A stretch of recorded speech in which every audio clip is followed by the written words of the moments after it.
they were taking a party seriously. It's like, let's throw a party. Hey, I have an idea. Let's build the 5th biggest building in the world to throw the party in. Okay. Well, I mean, they're figuring, this won't come again for 1,000 years. Fair enough. Let's go all out.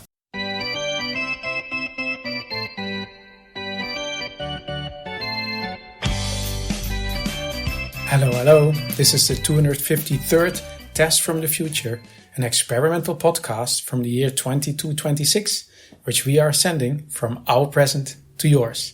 My name is Dirk. And my name is Simon. And we're putting the past in podcast.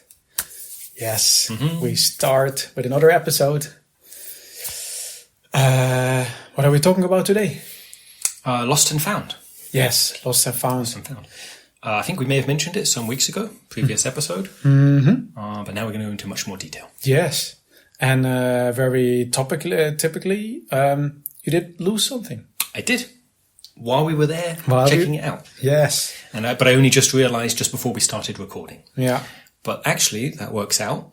So in a second, we're actually going to talk about the place, go into all kinds of nice details for our listeners. But before we start recording, I'm just in the middle of the process of validating myself with them, because they can teleport it back to me, apparently, which is pretty handy. I thought you had done that before we started. No, I started it. I thought it was going to be a quick thing, but now it needs me to validate my DNA. And the scanner keeps saying, I keep standing really still. It says, okay, stand still, let the thing scan you. I do that, and it keeps saying, you moved too much, try again. So I just want to try one more time, and hopefully it'll work. Sure. Okay. Is it okay because I'm standing next to you? Is that a problem? I mean, you've been standing, because you've been standing next to me, you've been in the room with me. Maybe that's what's confusing it. I'm gonna step away a little bit, maybe, and then let's try it one more time. Is this working? Yeah, that's good. So, okay, let me just tap the thingy, and okay. Is it using all your cams? I assume so. Would make sense. So, maybe step out the room then. So if I'm standing here, maybe. Let me see. Here. Still saying try again. Should I leave the room? Maybe give that a go. We should have started recording after. It would have made sense, but okay. Let me just try this 1 sec. Hey, it worked. But at least it says there's a nice big green tick at the bottom, and it says. Did it work? Yeah. There's still a spinny progress thingy. Okay, but it says that at least the scan worked. And then, they say they'll get back to me 10 to 20 minutes. Pretty precise, okay? In 10 to 20 minutes, I should get a reply from them. We haven't even told the listeners what I lost. Shall we tell them or leave it as a mystery? No, tell them. So when we were there, we had gone there kind of spontaneously, so I was still halfway through a mug of tea. So I went there with my mug of tea, drinking it while we walked around, while Kim was showing us stuff and so on. And then I must have put it down somewhere and forgot it. Yes. And I only just realised when I got back. So basically, when we were at the Lost and Found, I lost my mug. Yeah, but that's also, I'm not sure that happens a lot. Usually people go there and then afterwards there's less stuff. Right. But I added something to their supplies. People lose stuff all over the place and then it's transported there, teleported there, and you actually brought it there yourself. I wonder, did they... This maybe is a follow-up episode. What was their process when they found something lost on their premises? Was it the same process as if something's lost anywhere else in the world, or was there... Anyway, yes, maybe come back to that another time. And also, I thought I knew about the validation, but I thought that was long done. And that's the thing. You're doing it completely on your land, so I don't see what you're doing. Right. So sound effects for our listeners, nothing. Yeah, not even for me. Okay, cool. But then validation, check. And now back to the topic. The Lost and Found. So just for our listeners, it's the Lost and Found. The Lost and Found for the whole of Earth. Yes. We know Kim, who works there. And they got a job there quite recently. Yeah. Right? Yeah, recently, in the last couple of months. And so maybe we explain first where it is. I'm not sure if we said that last time. We mentioned it before, yeah. So in London, in the Millennium Dome. Yes. Which our listeners will know, because that was from the turn of the millennium, so back in 2000, I think. I think they did it like that. They didn't do it properly, like 2000 to 2001. They did it from 99 into 2000. Either way. Either way. They built it around that time, so the listeners are from around that time. They'll know it. Yeah. And it's a very old building. It's massive. It was initially built for, I don't know what. Celebrating the turn of the millennium, I think. You build a massive building for one party, I guess. I think they did parties for like a few weeks maybe, and then they were like, oh crap, we've got a big building. What are we going to do with it? And at least now, it's the lost and found. I don't know what they did all, back 200 odd years ago, but... I mean, the sign said when it was built, it was the 5th biggest building in the world or something like that. I have no idea. Like, if that's accurate or if whoever put up the sign was making a joke. I mean, they were taking a party seriously. It's like, let's throw a party. Hey, I have an idea. Let's build the 5th biggest building in the world to throw the party in. Okay. Well, I mean, they're figuring, this won't come again for 1,000 years. Fair enough. Let's go all out. And also, the pyramids were very big as well when they were built, and they're still around. So maybe they can also celebrate the next millennium there. Maybe, although I think this wasn't built as well as the pyramids. Yeah, okay. Also in not such a dry climate. Yeah, fair enough, yeah. But I mean, at the moment, it's still there. Still there now. It's already surviving 200 years. Yep. 800 years to go for the next party. It's on its way. Yeah, otherwise they build another building. Yeah. Well, even, I mean, I know we have long lives, but 774 years. True, actually. Yeah. Maybe they do it right, 775, but either way. Anyway, so they threw a few parties. I don't know what they did afterwards. So one was like, what shall we do with this very big building? And then they had the idea, let's put all the stuff that everybody loses in one place. Yeah. Because... Yeah, not just to make a big pile of it for the fun of it, but so that it can be sorted and it eventually returned to the people who lost it. Properly organized. Yeah. Because the most annoying thing is when you lose something, right? Right. You don't know where. Right. I lost my... What was it that I lost? Your mug of tea. Yeah, no. Okay, but something else. Yeah. So I already forgotten what I lost, so it was not so important. But it's like... And then you realize a few days later, where is my... I'm just saying something, pencil case. Sure. I just learned about pencil case the other day.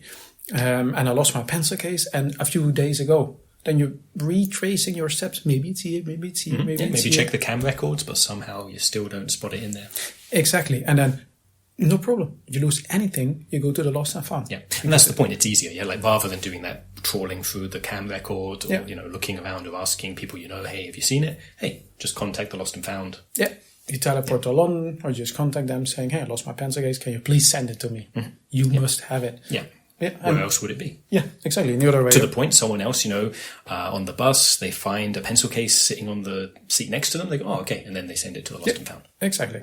And they will say, we found it here and here. Done. Yeah. So that was the whole concept, and it worked really well. And which means on the one side, a big part of the earth is pretty cleaned up. One specific part of the earth has a bunch of stuff. Yeah, a bunch of stuff. It's well organized. Yeah, that was a good thing from our tour. It's not like just a big pile of stuff. It is actually organized onto shelves, into boxes, and so on. And depending on the stuff, actually piles, because that's easy. Sure, if it's appropriate. Like scarves. It's when we came there, right? So I had never been there before, and I had never thought of going there until Kim got a job there. Because normally you contact them, you lose something, you contact them, and they just teleport it to you. You don't have a reason to visit. And also, like if you are like a normal guest, you get. I mean, we got a bit of behind the scenes tour. True. Yeah, normally you wouldn't see that. So, what do you think when you got in there? Did you have any specific thoughts? So we went in. We did go in the regular entrance. Yeah. So we got to see this is where people come. If for whatever, I guess if you live locally, you don't need it teleport. You can just go pick it up, whatever you've lost. So anyway, that just seemed like a regular reception area. Nothing so special, except so it was like a small regular, I don't know, human scale desk, but then it was dwarfed by the building itself. Because it's not like a low ceiling. Yes, it's a very high ceiling.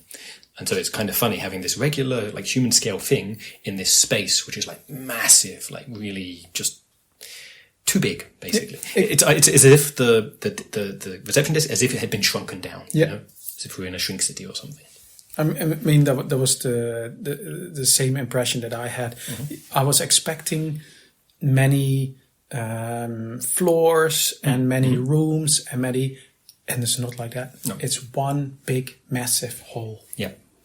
Yeah, I mean, like you said, shelves and piles and stuff, but yeah, it's all in one massive hall. Yeah. I guess it's so that you can have people there. So I'm saying, I guess, Kim explained to us, it's so that they can have an overview of what they've got. If you have stuff in like different rooms with doors that close and so on, you can maybe lose oversight or overview of how much stuff there is and where everything is.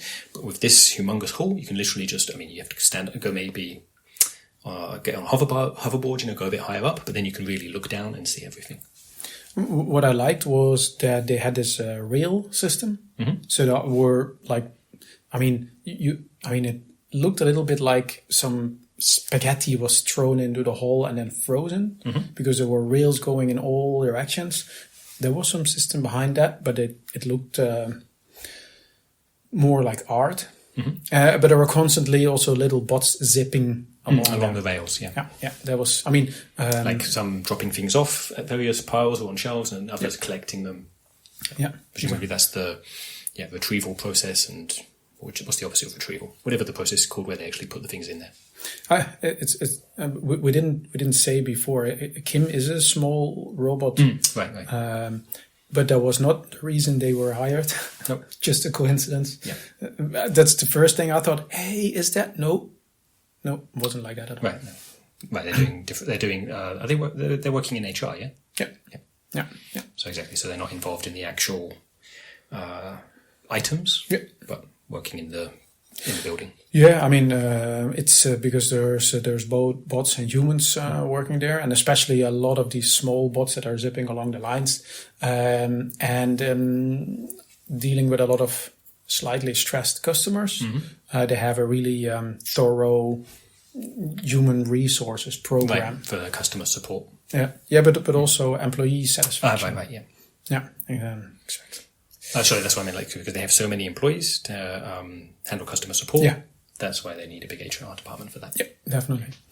What I found most interesting was the process, how they dealt with incoming items. Can I try to replicate this? Yeah. So how I understood. So whenever something is found, it's teleported there, right? Yeah. We established this. Like everyone knows, like worldwide, like you taught it when you were a kid in school, if you find something that's lost, send it here.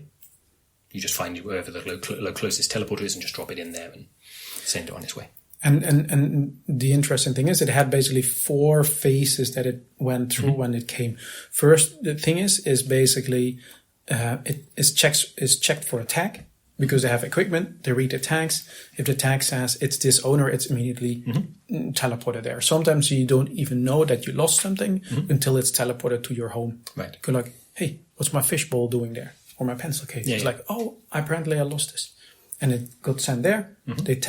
It's tagged. To be honest, I have very little stuff tagged. Sure. But some people have everything tagged. Then it's immediately sent to your place. Fine. Yeah. Second phase, if it's not tagged, they do DNA matches. So if there's some sample of DNA on there. Exactly. Is there DNA on there? And is there a very recent sample in the database from a person? So one person and recent. So I guess you needed to validate because maybe your sample wasn't recent enough, or maybe, yeah. Sometimes they also just want to be thorough. They do random extra checks. Okay. Maybe that's it. Yeah. They don't want anybody getting your muck. But that's basically that's in these both phases. They know this belongs to somebody, and then they immediately teleport there, and then it's gone again. So it's in and out. Yeah. Basically, and Kim was explaining that's what they try and do the most of. Yeah. Because of course then they can have less stuff that they need to keep track of in the dome itself. And then that's basically the third phase. If it's not identifiable as belonging to one individual, then it's just it just goes into the wild, basically. And then there's a certain timestamp on which the owner can come and claim it. That's mine. There's some, claiming process. If you can actually prove it's yours, you can then take it with you. And then there's phase 4. Which is maybe the more exciting phase. Not for the people who lose stuff, but for everyone else. Exactly. And then if nobody comes to claim something, it's on sale. You can buy it. Yep. Just anyone in the world. Exactly. Anybody can come. And that's a massive attraction. That's with this business model, they can not just finance the whole thing, but even have like a surplus. Yeah. So they have like run out of profit. Yeah, exactly. And they support robot pension plans and all kinds of good causes with the surplus money that they're earning. But yeah, so, either it gets teleported to the owner or the owner comes and claims it. And if the deadline is passed, then it's on sale. Mm-hmm. And then it gets sorted. And when it's sorted, then you basically have shelves with hats and piles with melons and I don't know, basically every possible kind of item that you have in the world, you can then find it there on very good prices. Mm-hmm. Indeed. They even have a refrigerated section, for food that's been lost, the kind of food that needs to be kept cool. Yeah. And so on. Yeah, so I think, the tour is really nice. Or time spent in the shopping section was also really nice. Mm-hmm. Yeah. Did you buy anything, Simon? I did. I bought these drinking glasses, different coloured ones. I'm using one of them, so I'm showing you different colours. Mm-hmm. The one I'm drinking from right now is a nice shade of pink. So it was a set of 6. Yeah. You didn't have those. Mm-hmm. Were you really needing them? I like to drink things, so sure. Yes. Yeah. Okay. Part of it was also just I was there. It was like you say, it was a really interesting place. So they caught my eye, and I did like the look of them. What I liked was that apparently they have a lot of impulse buyers, just people that go there that don't really need something, but go like, let's see if they have something fun for cheap. Yeah. And then they had this random argument generator for hesitant shoppers. I like that. You basically press a button, and then ping is like, you don't have this already. Mm-hmm. Okay, that's a good argument. Yeah. I didn't have a crate of pomegranates. Is that that's where you got, right? Yeah. Yeah. I didn't have that at home, and now I do. And now you have a whole crate. Or I guess by now, have you eaten a couple? Or? No. Okay. Apparently, they're not ready for eating yet for a couple of weeks. Okay. Didn't realize that. Sure. But a couple of weeks from now, you'll be set. Definitely. Yeah, a whole lot. Mm-hmm. And I did have these tiny little umbrellas to put in your drinks, but no blue ones. And so you got blue ones. And now I have blue ones. Nice. And I did already have bowling shoes, and they had the exact same bowling shoes that I have, but just in case mine break. Yeah, no, exactly, duplicates. Yeah, exactly. Yeah, that was, I would say, the top 3 of the things that I bought. Yeah. I'm not. So I bought these glasses. I do actually like them, but usually I'm not much of a shopper. Mm-hmm. So while I saw lots of interesting things, I didn't actually buy anything else. I saw you looking at the statue of the dancing hippo on ice skates. Yes, I looked at it, but I definitely didn't want to buy that. But you didn't have that already. I didn't have it. That's true. Many things that were there I don't have. But that's what I'm saying. I'm not so inclined to buy things just because I don't have them. Yeah, that's true. I also so sure it would make sense. Bowling shoes, okay, that's a duplicate thing. But often, I'm buying something because I don't have it, but also it's because I need or want it. I'm not trying to interpret what you're saying is like your birthday is not for a couple of months, but just in case you would get just that as in a case present. that hippo was. That's not something I was hungering for. Okay. Was there. Okay, not just in case. Theoretically. Yeah. Yeah. So. Anything else in particular that you liked about the Lost and Found? Had a good smell about the place, which surprised me. All these random items. I thought maybe it was, just a mixture of I thought it would smell bad just because you have all these random things. Mm-hmm. But no, there was a nice smell of baking bread going on. Yeah. Which, there was a bakery there, so it makes sense. Okay, yeah, fair enough. Mm-hmm. You reckon that is maybe to try to overpower the actual smell? To mask it? Well, could be also just that there's fresh bread, to eat, while you're there. What I found interesting was, how when it rained on a hot summer day and afterwards the sun is shining again, you have these kind of clouds of water. What's this called?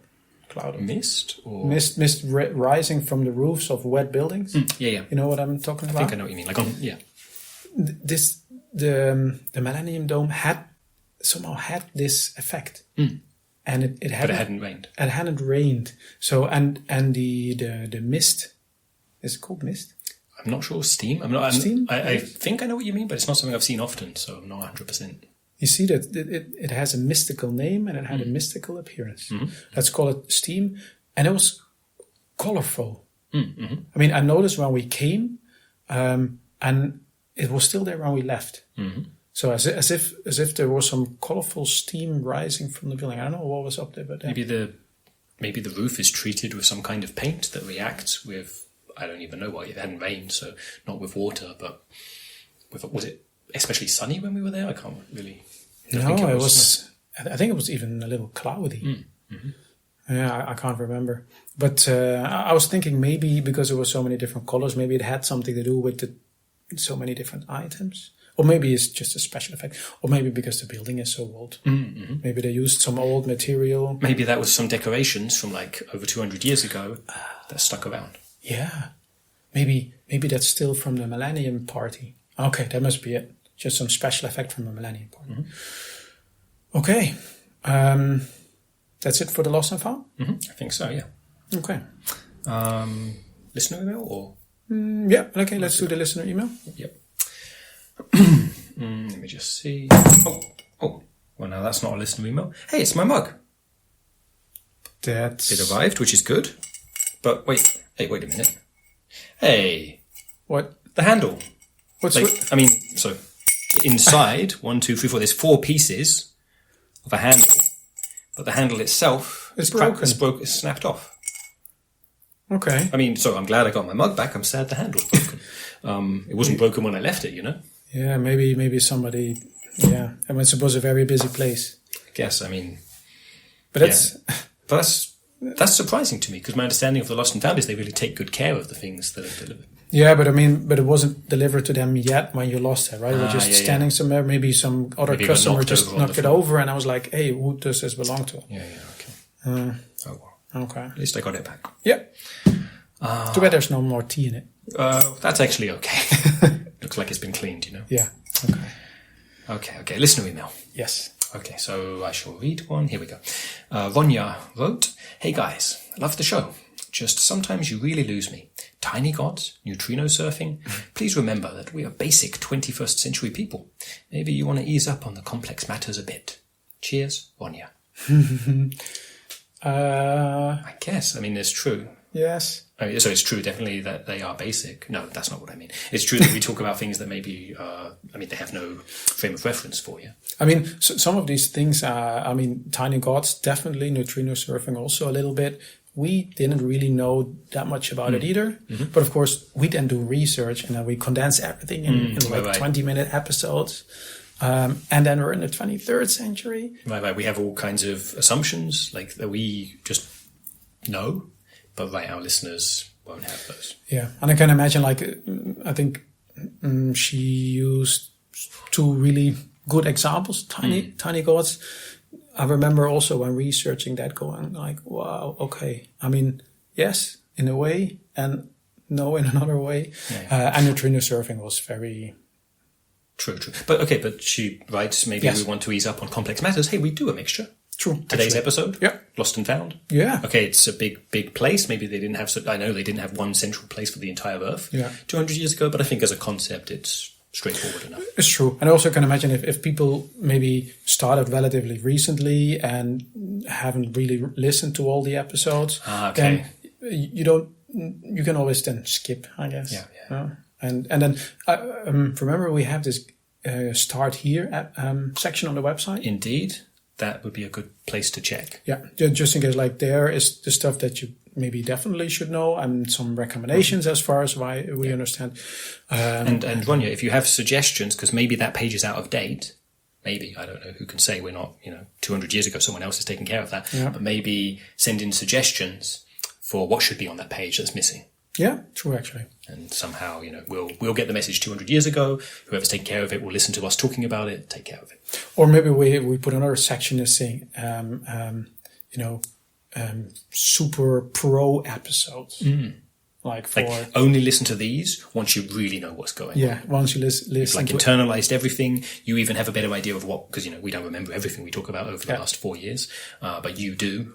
So then these are the episodes you should listen to. Yeah, and also I guess the episode title sometimes also gives away a little bit. If it's about relaxing in your hammock, then you can listen to it. If it's lost and found, you can listen to it. If it's neutrino surfing part 2, then maybe skip it. Maybe. Yeah, but you did some neutrino surfing. I didn't.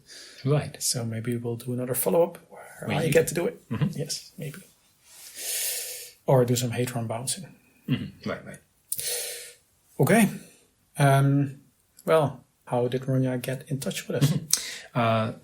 Ronia wrote to us, and everyone else can too, by writing to michaellasagna5@gmail.com. But what we'd also like is that they put in the subject the number of the episode, Yes. which in this case is 253, because that way we'll know that this episode successfully went back in time. That's the kind of thing we want to know. Yeah. But then also, of course, they can write whatever they like, questions, comments, all good stuff like that. Yes. And for now, thanks for listening, and see you in 200 years. Bye-bye.